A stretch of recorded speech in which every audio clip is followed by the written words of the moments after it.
Okay, very good. So here is the plan for today.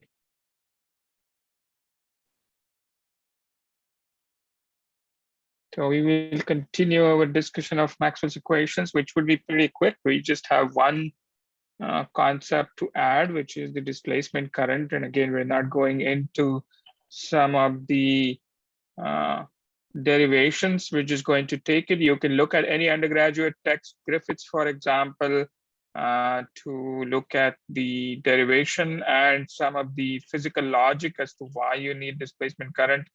We are just recollecting things that you have seen before, and maybe in some cases writing them down in a slightly different mathematical framework. And so that's the idea. Let me see. And then we will take a look at putting the Maxwell's equations together, gives us the wave equation.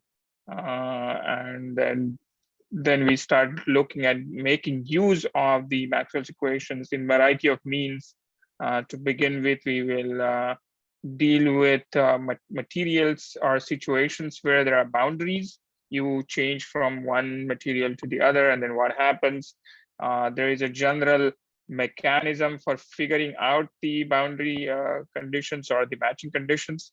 And then Maxwell's equations in matter, and there will be a quiz 3 today based on some of the topics we discussed last time. So let's get started. We were talking, so just to recall, we looked at,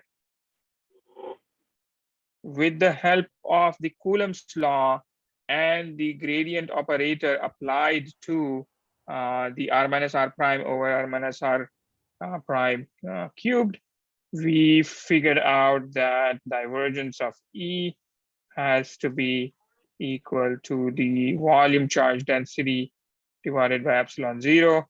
Curl of E has no sources, so that should be 0. And then using the Ampere's law, which is again a experimental reality or experimentally verified expression.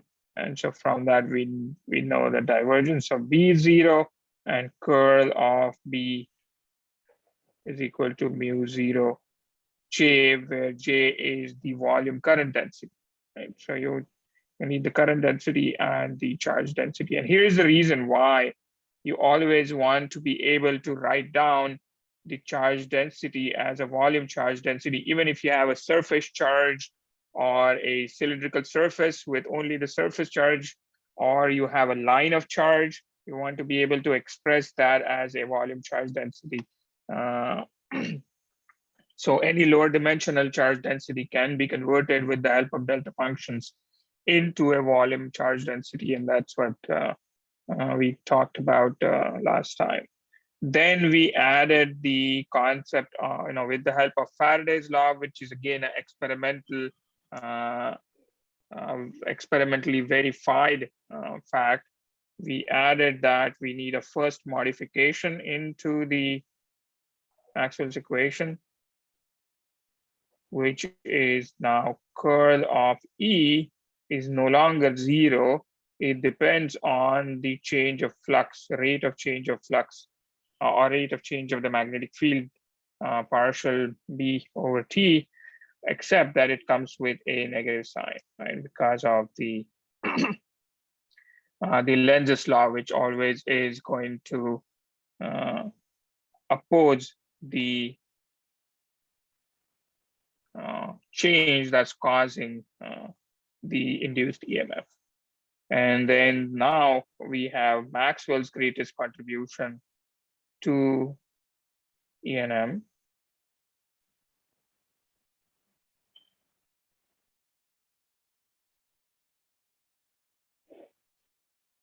And that is through so-called the displacement current, JD, which is epsilon 0 partial E with respect to time. Okay, and that goes into the curl of B expression. Curl of B is no longer just mu 0 J, it is also mu 0 J D. Actually, I'm not being consistent, I should be. For the current density, we actually use a smaller letter J. So it's small letter J, not capital letter J. And then you can write down after, of course, after expanding, plus mu 0 epsilon 0 partial E with respect to T. And this mu 0 epsilon 0 combination relates actually with the speed of light C, which is 1 over square root of mu 0 epsilon 0. And so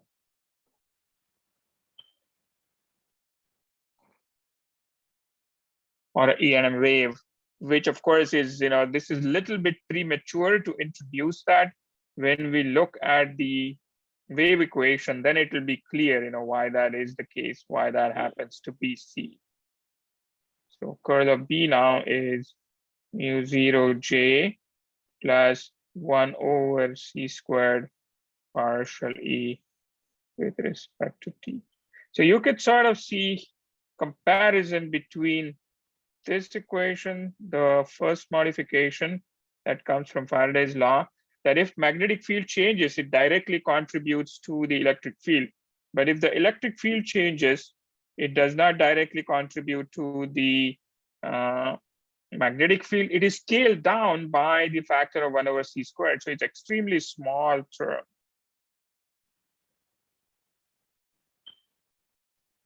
Right, because C is so large, 1 over C squared is going to make this second term in that expression very small. And so that's why it's kind of genius of Maxwell to figure out that you need a term like that to complete sort of the whole set of Maxwell's equations. So let's now write down the whole set, Maxwell's equations in vacuum.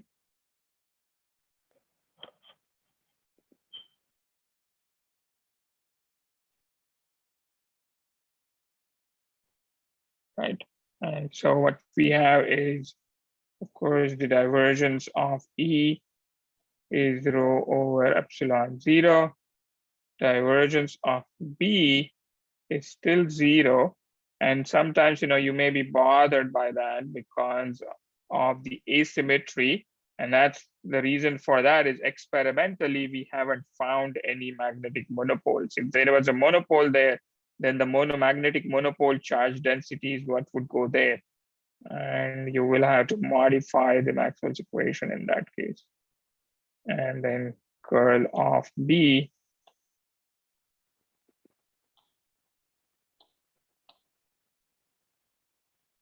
is going to be mu 0 J plus 1 over C squared partial del E del T.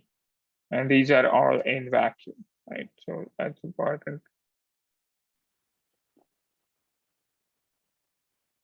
So these, like your textbook said, you should remember them so much, so clearly, that if somebody wakes you up from sleep, you should be able to write those down, right?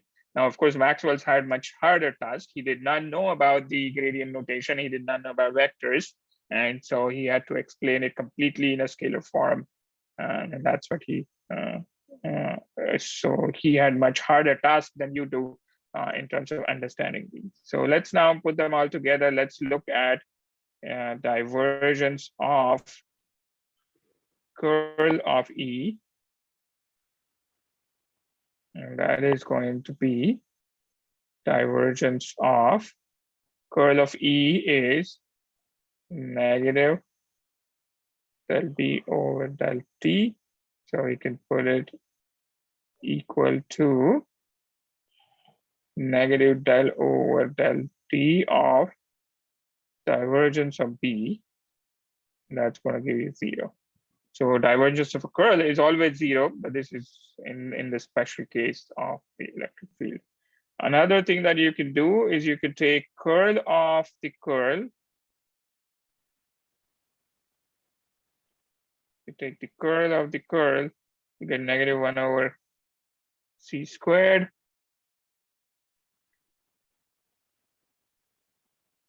Okay, let's actually add a step here. So what I want to do is I want to take a curl of the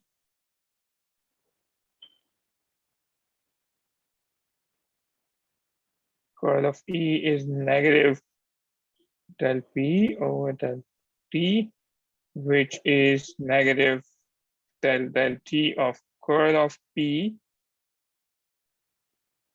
which we know is negative del T. Curl of B is mu0 J plus 1 over C squared.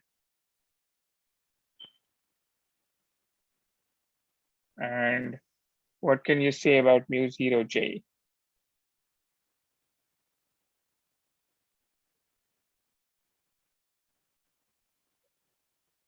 It's a magnetostatic situation, right? So then J does not depend on time. There's no explicit time dependence of J on T. And so you essentially just have negative 1 over C squared, second time derivative of E with respect to T.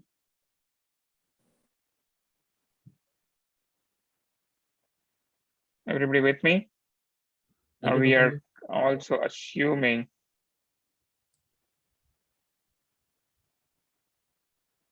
no sources. That means actually rho is 0 and J is equal to 0. Anybody has any questions? Yeah, could you explain this magnetostatic form of the third term? Yeah, actually, I think I misspoke a little bit. What you need is this special situation of no sources. Okay. Okay, then you can see the first term in the parentheses is already 0. This is 0 and rho is 0. So that's just gone, and then all that you have is this. So we're assuming no sources. Also, you know from the vector identities that curl of a curl is, back cap rule. Curl, it's a gradient of a divergence of that vector function minus Laplacian applied to the vector function. And you know how to evaluate the Laplacian for the vector function. It's the Laplacian applied to each component with the proper unit vectors. And so if you apply this to curl of E, then you have divergence of E minus del square of E. This is again 0 because no sources.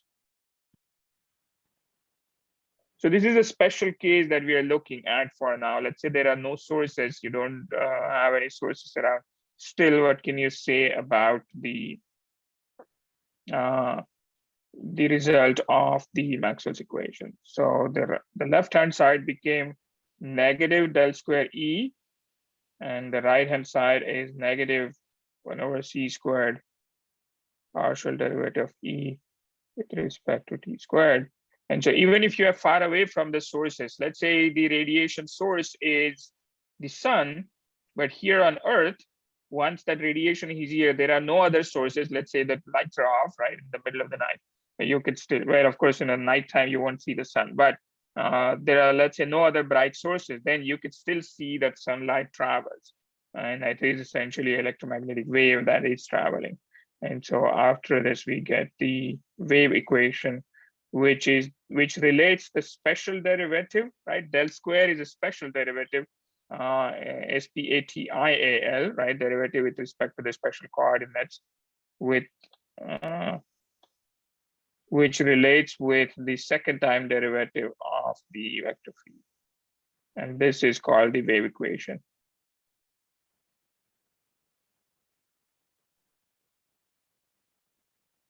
And c is the speed. So if you take 421 next semester, you will be playing with the wave equation and understanding how it behaves in the case of certain boundaries and application of or in the context of special relativity, what are the possible solutions of these wave equations? Okay, and similarly, if you take curl of B, you're going to eventually arrive at this, which we're not going to go through the derivation,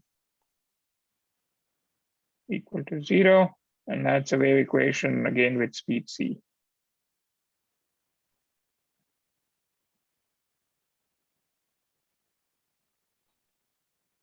Okay, so we know from our experience that that's what happens.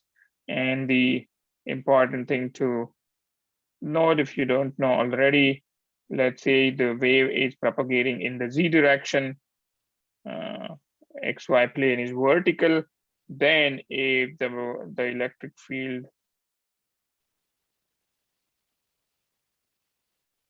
is, let's say, oscillating in the xz plane, then the magnetic field will be oscillating in the yz plane. So I'm going to just make it maybe a dashed line for the magnetic field. And they happen to have exactly the same wavelength, but their directions are perpendicular to each other always. Right? So you get that's the electric field.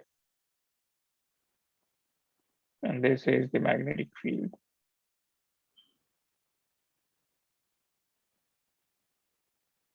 And then, of course, it reverses direction when it's in the other half of the wave. And so on. So you could see that. And here we took E is along the x direction, and the magnetic field is along the y direction.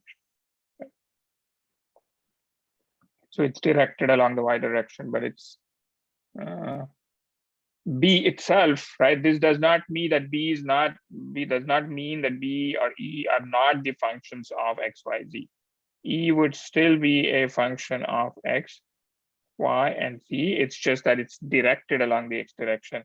And B would still be a function of x, y, and z. And that's why you need those derivatives, right? So that's what. So even without sources, you can have electromagnetic waves which satisfy these properties, right? That's the idea. So that means you're far away from some source, and the source creates these waves, but the waves can be sustained in vacuum, right? No medium necessary, even when you are far away from a source, right? So that's the idea. That's why we took this special case with the source. If you have the source, of course, then things change a little bit in terms of, you won't have just pure wave that's traveling in one direction. You have, if you are close to a source, you will have waves emanating in all directions radially outwards, right? So there are these variations that sort of come in. It's 8:20 almost. So what we can do is for the next 10 minutes, let's do the tests, or let's do the quiz rather, and then we will continue the discussion of the matching condition. So again, pull out a new sheet of paper. You don't have to tear it. It can still stay within your notebook as long as you will be able to take an independent picture of it to upload on the lesson online. So here's the goal. It's something that I discussed last time. We're just going to continue to take that. And what you have to do is, I gave you the form for the charge density. You have a spherical shell. The charge is only on the outside. The total charge is Q. So the total charge is given to you. Okay. And all you have to do is determine the constant C. C is not a speed of light now. C is some constant. Sorry, I'm using the wrong color here. C is some constant. You have to determine that C, provided you know, right? That's the form for the charge density. So the form for the charge density is given to you. you do a volume integral and equate that to Q to get C, right? That's the idea. So I kind of gave you some hints there as to how to go about doing it. So get started. You have till 8:30 to complete it.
Okay, are you all about done?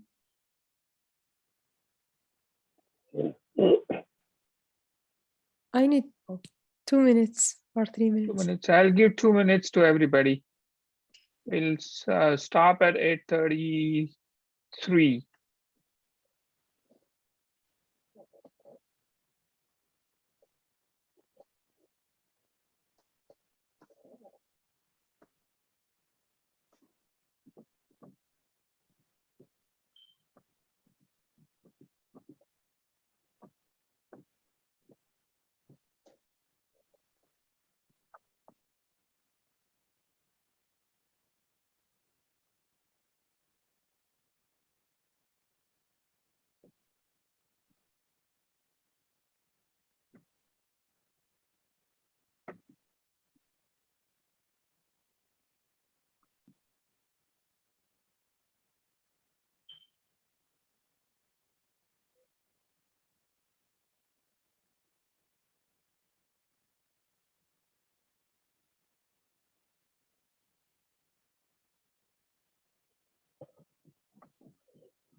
Okay, so you can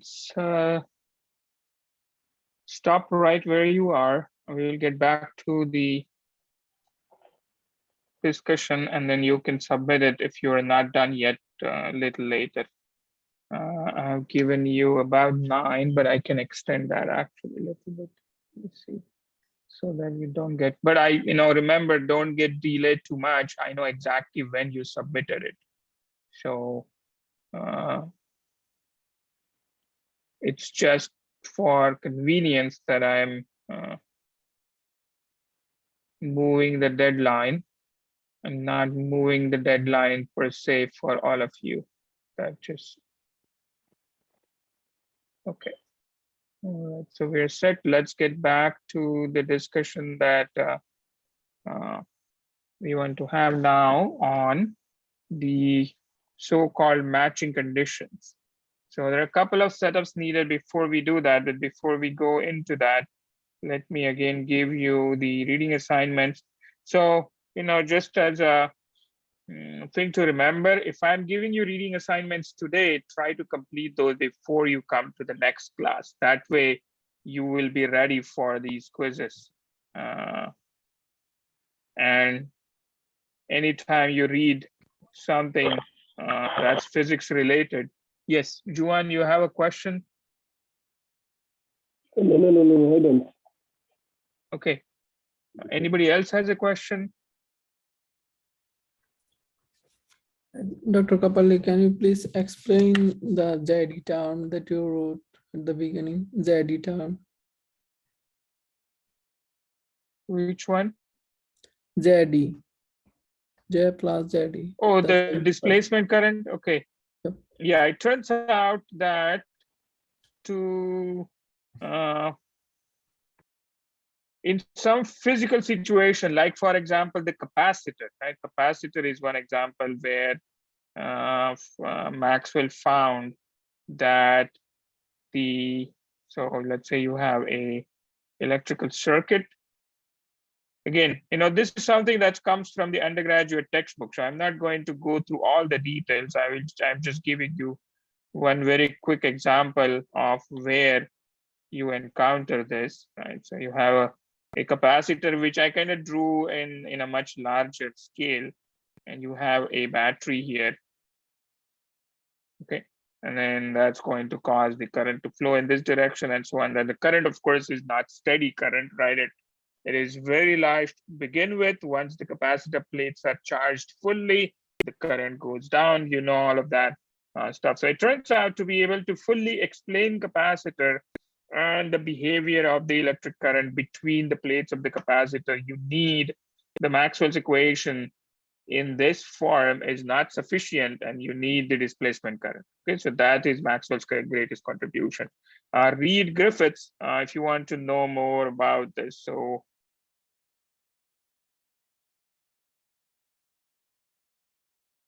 for a full derivation as to why it has to have that form and so on.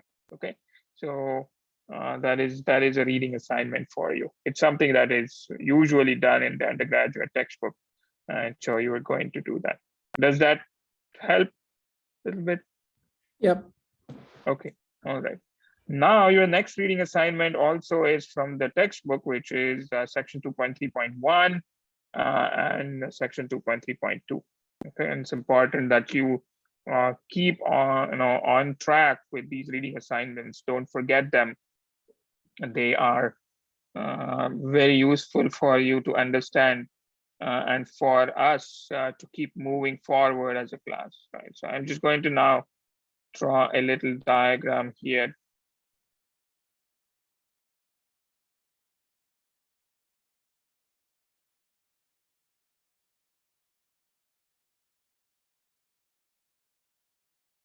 Okay, so I'm basically drawing a boundary of sorts between two regions. Region 1 here, which is behind the boundary, and region 2 is in the front, right? So what we are doing basically is trying to figure out what happens to the electric and magnetic fields if you cross a boundary from region 1 to region 2 or region 2 to region 3. It does not matter which way you cross. And the surfaces may themselves have surface currents K or surface charge density sigma. So you have sources of electric and magnetic fields confined to those surfaces, and in that case, what happens to the electric and magnetic fields? So let's and now again, this is something you may have seen in your undergraduate classes, but it turns out to be one of the more difficult concepts to make sense of. And so here we are going to give you a very very simple mathematical procedure or recipe, if you will, to figure these things out very quickly, right? Or more accurately, and develop intuition for them. Okay, so if we are looking at region 1, right? Remember the convention for the normal to the surface. It is always directed away from the volume of interest. So if you are in region 1, which one of these two double-lined vectors that I drew, double-lined arrows that I drew, would be N1 and N2? Is this N1 or is this N2? And same thing here, is this N2 or is this N1? Okay, I need to know the answer from you. Think about the convention that I explained, and you need to tell me which one of those is which. So I am monitoring the chat. Let's make this simple. So I just want to know the answer to A. Vector A, is it N1 or N2? Okay, that's all I need to know from you, and just send it to me as a private message in the chat. Dr. Kapale, could you please Yes. repeat that E2, B2, and E1, B1 again? Yeah, I haven't told you about E2, B2, E1, B1 yet. We are only Okay. just figuring out the geometry right now. So you have a certain surface which separates two volumes, volume 1 and volume 2. And then you would have to figure out the normal vector n1 and n2. So for the location A, right, what should that normal vector be that is directed into volume A, volume 1 or volume A, whatever you want to call it? Is it n2 or is it n1? That's my question. Is it this or is it this?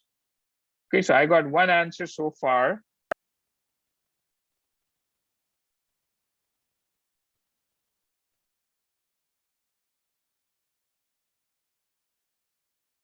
Okay, two answers.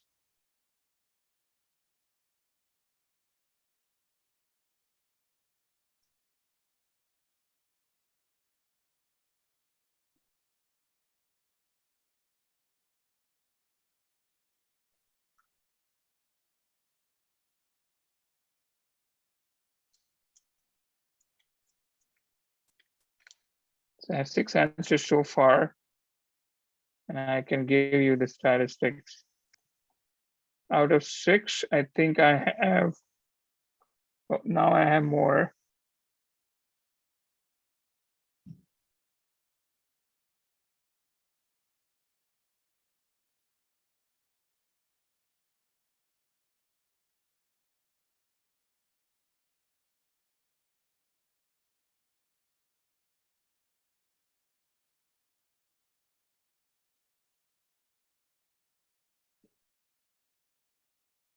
Okay, I have about 13 answers, and 5 of you are saying N2, and 8 of you are saying N1.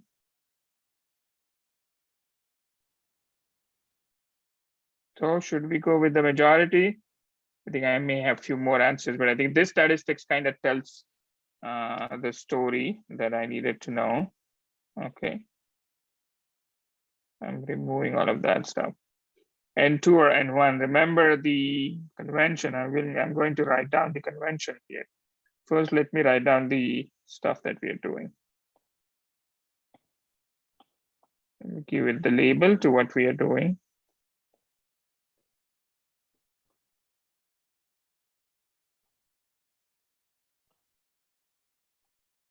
Okay, and then the convention for n vector, right? Normal vector is always normal to the surface. And yeah, Juan says it has the possibility of being either N1 or N2 depending on the orientation. We fixed the orientation. We were talking in the context of volume 1. Once you fix the volume of interest, the normal vector is fixed, right? So it always points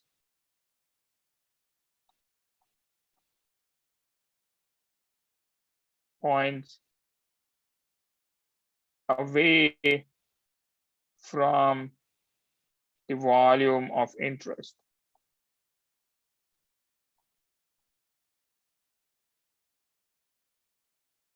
Right.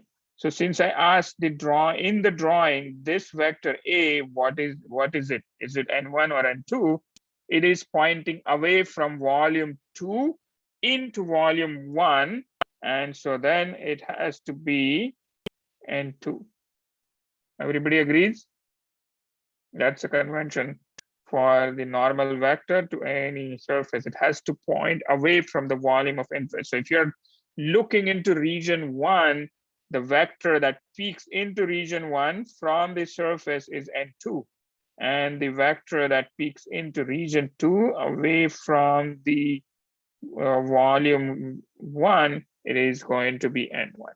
Okay, so remember, N1 is going into the region 2 and 2 is going into the region 1. So once you understand those conventions, then things would start making sense, or you won't make any errors, right? Otherwise you will have a sign error at most, right? So it's not going to be earth shattering, but you don't want to make those sign errors either.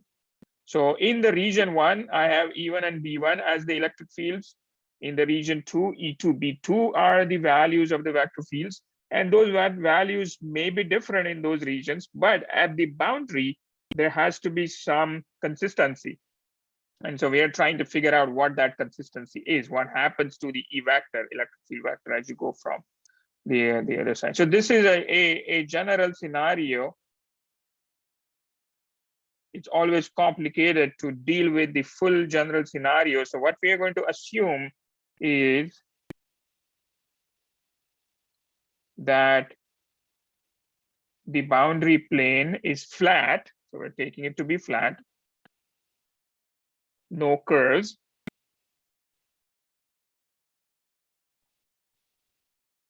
It's very easy to generalize from the flat plane to the curved plane later on, or if it is not along the z direction, we can do that as well.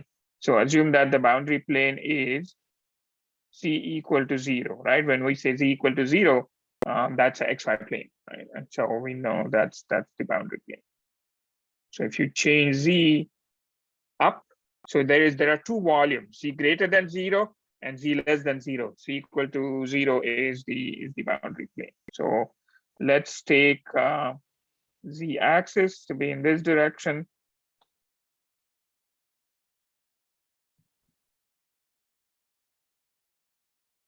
Z equal to 0 is here, so that's our boundary plane, if you will.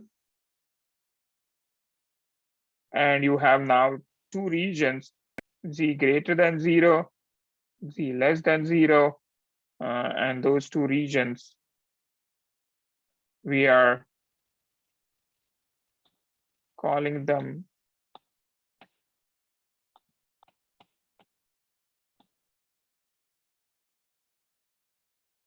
instead of writing this whole thing, we are going to call this region R, which is equal to region 1 in the general diagram that we saw, or the left-hand side would be 2. Okay, so that's another labeling that we are using.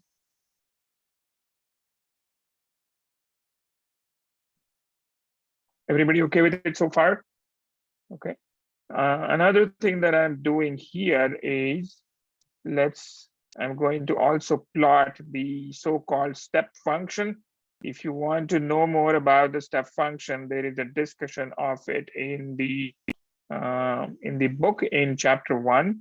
So I'm going to just draw it here. It is 0 when z is less than 0, and it's 1 when z is greater than 1. So that is our theta of the function. Okay. Everybody with me so far? So what I can do with that theta function, you will see here in a moment. So if I want to write down the electric field in the whole volume of space,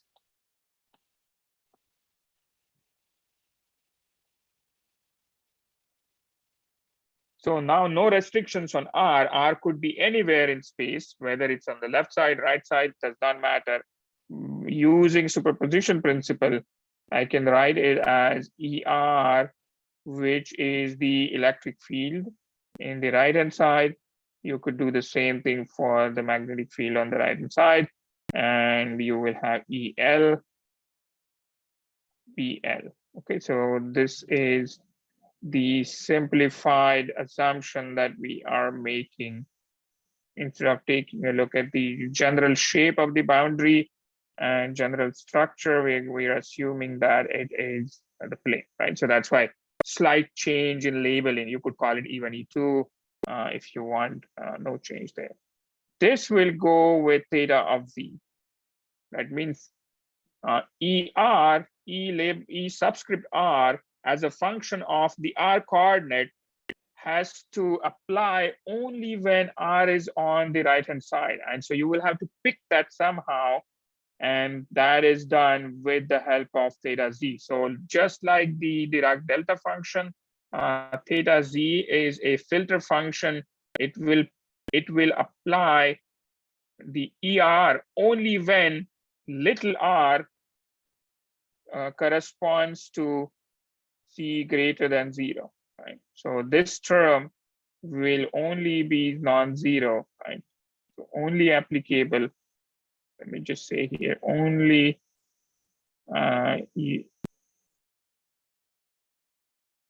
only non-zero for z greater than 0. So whatever may be the value of r, only if z is greater than 0, then you are on the right hand side of that boundary, and then the electric field should be E of r, E subscript r, as a function of r. Everybody with me? Do you understand why that term, the way it's written down? Okay. It may take a little while for you to develop intuition for this, but once you do, it is become, it makes the mathematics so clean and straightforward, and actually gets rid of all the confusion. Okay, this one, theta of minus z, let me actually draw theta of minus z with a different color now. Theta of minus z would be negative in the z greater than 0, then it would jump up and it would be 1 on the positives, on the negative side of the, and then of course there is a crossover here for both of them. This is going to be theta of minus z. So when the argument, which is minus z, is positive, meaning z has to be negative for minus z to be positive, then the theta function is non-zero, right? So let me just define the theta function for you here. Theta of alpha, some argument alpha is equal to 1 if alpha is greater than 0, and is equal to 0 if alpha is less than 0. Okay, whatever may be the argument. Okay, so everybody okay with that so far? Let's now also write down the volume charge density. It is going to be, right, so all the sources, because this is the important source. There may be volume charge density in the region R, we don't know, but we need to allow for that. Then you have theta of z to look at the right hand side, theta of minus z for the left hand side, plus there may be a surface charge density, like we said in the general picture here. Let me actually put this in a box as well of its own. So let's put it here, and let's put it in a box.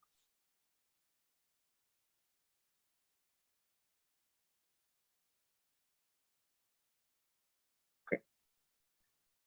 Now, because there is some surface charge density, you can write down surface charge density, but it is now situated only at z equal to 0, and the best way to pull out z equal to 0 is through a Dirac delta function. So the functions that you learned about in the previous chapter, we are kind of now putting them to use.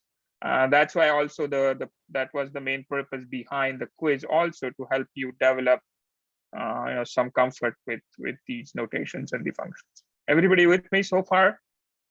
So you took this separated region, disconnected sort of separated regions, and combined it into all in one function. And so you can then apply Gauss's law, for example,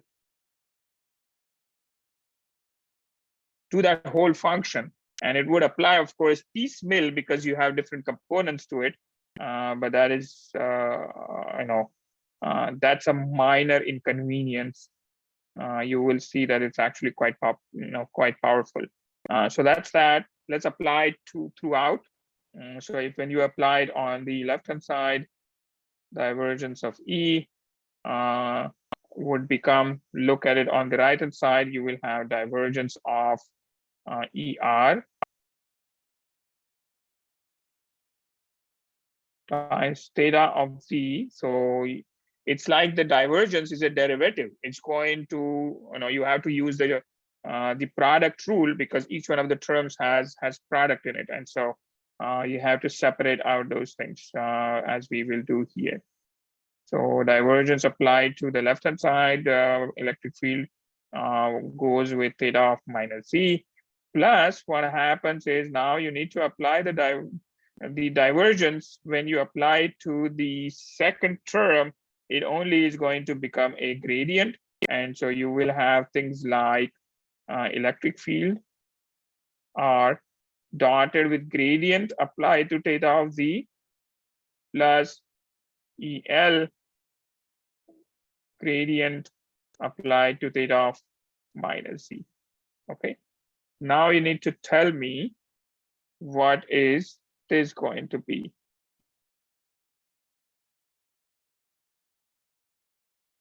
Gradient of theta of z. Any thoughts on that? How would you determine that?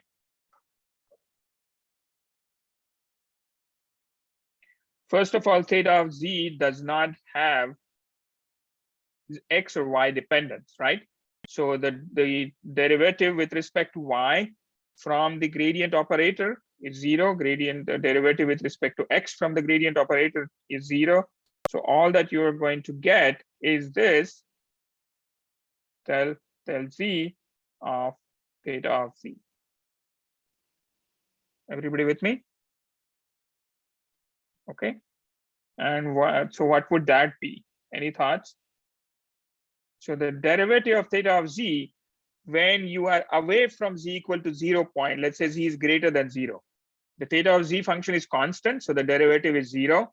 If you are on the left-hand side, the value of the function is 0. It's again constant, so the derivative is 0. So the derivative exists only at z equal to 0, which is going to be, any thoughts?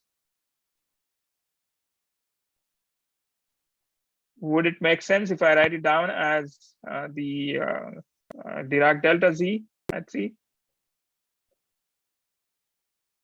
It would, right? So that's what that is. Gradient of theta of z is this. And what about the gradient of theta of minus z? We would have one extra negative sign, right? Because of theta being a function of z. So it will be negative z hat. It just directed in the opposite direction. It still is delta of z. Everybody with me so far with that? So with this, then the divergence relation becomes divergence of ER is going to be rho of R theta of Z plus divergence of EL, it would become rho L theta of minus Z. Right? So the Gauss's law applies separately into given region of space. So it's going to be 1 over epsilon 0, of course, here also for the second term. 1 over epsilon 0 rho L, right? Because divergence of E has this epsilon 0 there, right? So don't forget that. So those are the first two terms simplified, right? These are the terms that I just simplified. And let me use something else for that one.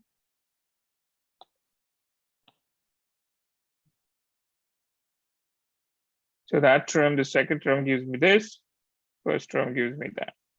Now I still have to deal with the other two terms, but we can see one of them has both of them have z hat, and the first term would be positive, the ER.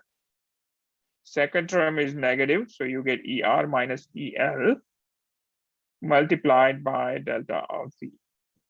Okay, so that's what happens to the divergence. Okay, now what's missing? This thing here is rho of R over epsilon 0. So I can write that down as 1 over epsilon 0 rho of R theta of z plus rho of L theta of minus z plus, we remember we wrote down the left-hand side has those terms. On the right-hand side, you have 1 over epsilon 0 rho R theta of z 1 over epsilon 0 rho L theta of minus z plus z hat ER minus EL delta of z. Right, so all that you have to do now is equate the coefficients of the theta functions correspondingly, right? Because those are the ones that matter. Equate the coefficients of the different functions, and that is going to give you the first two relations are trivial. There is nothing new to be written down, but the one that is important is z dotted with ER minus EL is equal to sigma over epsilon 0. Okay. So this is one of the important matching condition. And what does that tell you? That means ER and EL cannot be the same if there is a charge on the surface, right? ER minus EL would be a non-zero quantity because of the sigma on the right hand side. That means there is a discontinuity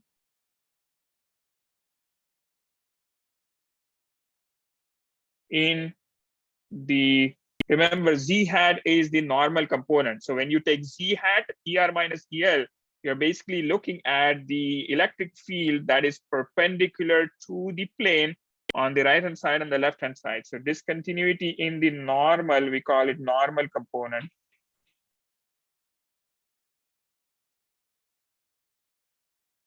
Of E. And it's governed by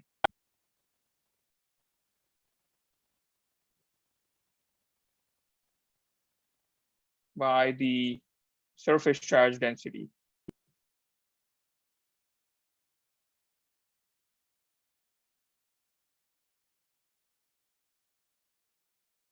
Okay. Now the nice thing about this expression, even though we started with a flat plane that was situated at z equal to 0, there is nothing that is restricting us from converting this into a relation that is pointwise true. So if you have a curved plane, a plane that is not flat, it curves, this is still applicable at each point in space along that plane. And so what you can do is this can be converted essentially into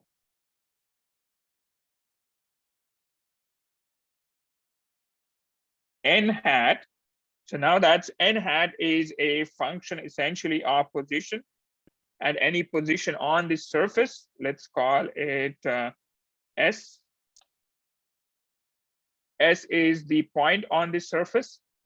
That is going to be when you dot that with ER on the surface minus EL or at some specific point again on the surface is going to be sigma at some specific point on that surface over epsilon 0. So even if you don't have a uniform charge density on the surface, you could still use this relation and you could figure out how the electric field changes or the normal component of the electric field changes as you jump from region 1 to region 2 or R to L and so on. Okay, so that's how that process works for the electric field. And the rest of the relations can be figured out similarly for magnetic field, or if you apply the instead of the divergence theorem, if you apply the Stokes theorem, or instead of Gauss's law, you apply the other Maxwell's relation that applies to the curl of E or curl of B, then you can figure out the other matching conditions. So I'm going to write down all of them here. So N2 dotted with E1. So these are now general relations. E1 and E2 standard boundaries. E1 minus E2 equal to sigma over epsilon 0. N2 crossed with B1 minus B2. You're going to get these from the curl relations. That's going to be 0. So that means the N2 crossed with B1, you are going to get a component. Sorry, this should be a dot product. So these are now the normal component, normal component of the magnetic field is continuous. So when you jump from region 1 to region 2, the magnetic field stays as it is, only the normal component. The parallel components are going to be obtained by the cross product. So if you do E1 minus E2 crossed with the normal vector, that vector is now going to be flat in the plane, and that is going to be 0. So this is now a parallel component. And same thing, then similar thing can be written down for the magnetic field. But in that case, if you have a current, surface current density parallel to, that will be parallel to the plane, that of course is going to cause change in the magnetic field from region 1 to region 2. Everybody with me so far? Okay. Now there is another interesting situation that we can add if the interface itself. So these things, I spend some time on deriving these. Okay. It's a good exercise to try to do that so that you develop intuition for the mathematical machinery. It's not difficult. It's just a couple of steps that are important, but once you get those, you will enjoy the technique.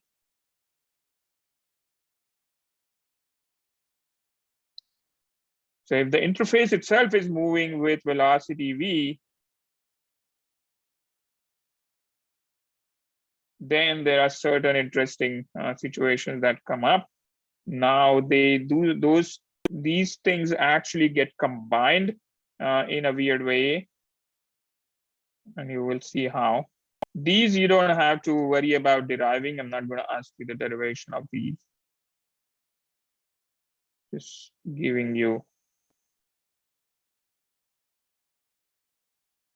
There is a way you can figure that out. It's not along, it's no longer the theta z function now. It will be theta z 0 plus some, vt, right? So the z in the theta z function will change to theta c plus vt, and so there is now explicit time dependence, and you need to then carefully take that into account. And the other source terms in the equations would, in the Maxwell's equations would become important.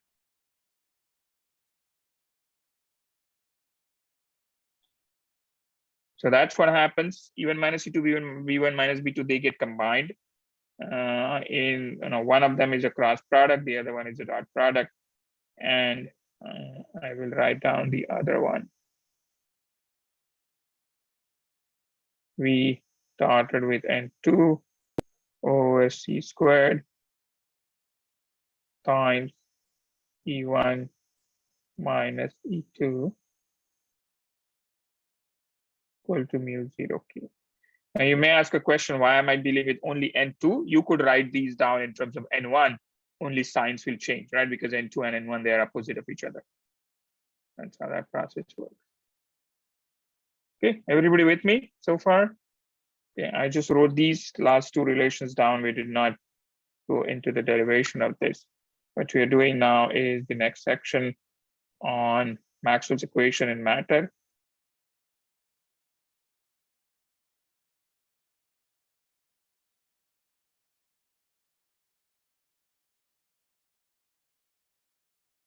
Anybody has any questions so far?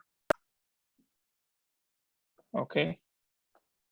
If no questions, then you can sort of begin to see why, electric and magnetic fields would look different when you are looking at them inside some materials as opposed to outside in vacuum, right? Naturally, because all of the materials are made from charged particles, right? You have atoms, but even inside the atoms, the structure includes a nucleus, which is positively charged, and electrons, which are negatively charged electrons, much easier to move around, so they can cause. So we are going to ignore the motion of the nucleus.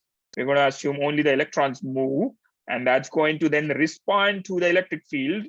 They will move, and that's going to introduce, once you separate the charges in any material, it's going to give rise to its own electric field or magnetic field, and that is going to, in effect, change the applied field. And so inside the materials, the applied fields will have some effect, but overall, as a through the superposition principle, the field inside would be the field that's coming from outside, plus the change that is caused by polarization or magnetization of the material.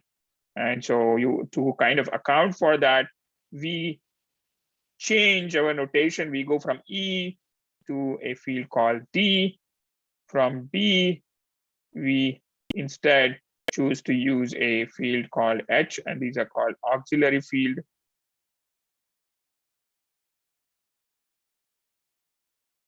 These are just the modifications that come about because of the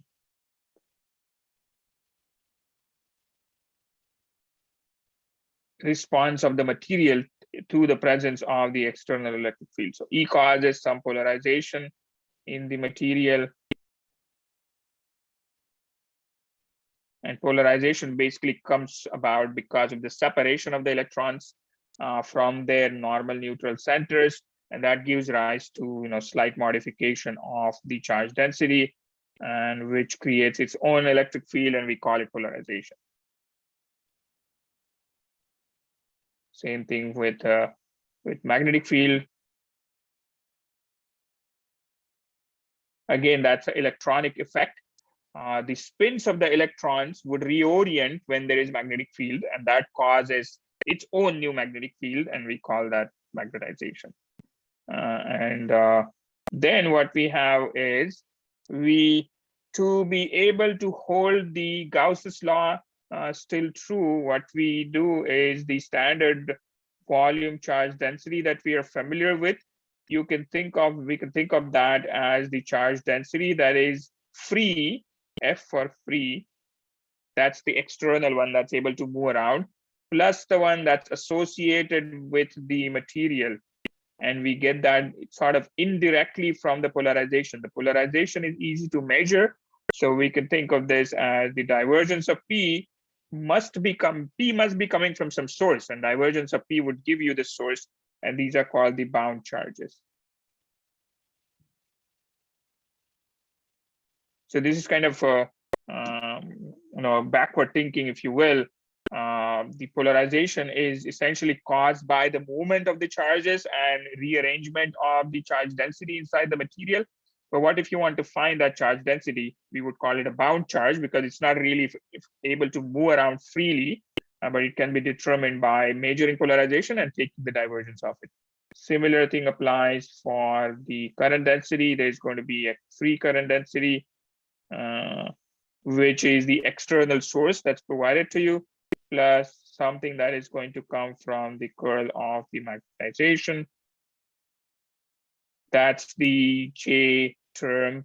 And then there would be a JD type terms, which is going to be time derivative of P with respect to T. And the reason why we are, to be more clear or to be more inclusive, we also need to include the time dependence on these quantities. Okay, so that's what happens to the total charge density and the current density, if you will. So we're just reimagining what is going on with the fields because of these changes. And so the new field that we introduced, the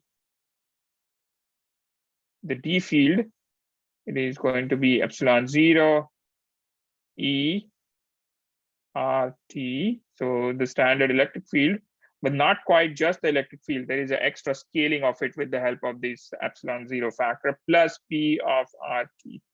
No scaling needed for the P term. So it's the external, right? This is the external applied field, and that's the material response.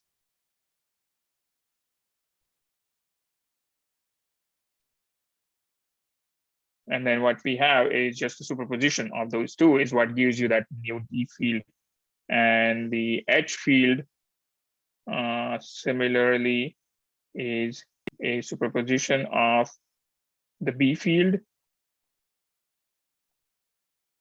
which is external minus the magnetization, the response of the material. So idea is again the same. I think I should use a reverse arrow just to be symmetric. External, that's a material response for the magnetic field. So we will stop here. We will take a look at how the Maxwell's relations need to be modified to take into account this material response into the picture, right? So that's all that is happening. Material response all the machinery and new fields that are introduced. It's just to take that material response into account as effectively as possible.